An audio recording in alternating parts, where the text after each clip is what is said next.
Ce spune o femeie? Când doar bănuie, nu e sigură că ar fi păcălită. Asta o spune la nervi.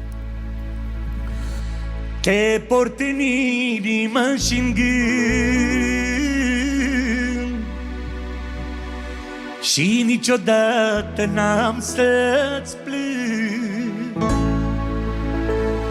și niciodată în viața mea nu n-am să-ți plâng iubirea ta.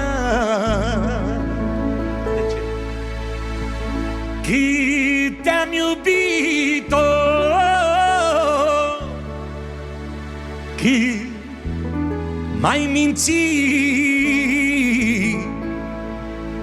tu ai fost toată viața mea. Ai fost atunci, ai fost cândva. Și spune: ești vagabond, ești mare vagabond, dar e noroc că te iubesc. Că dacă aș fi fost rea și nu te-aș fi iubit, de mult te-aș fi părăsit. Ești vagabond, ești mare vagabond, dar e noroc că te iubesc.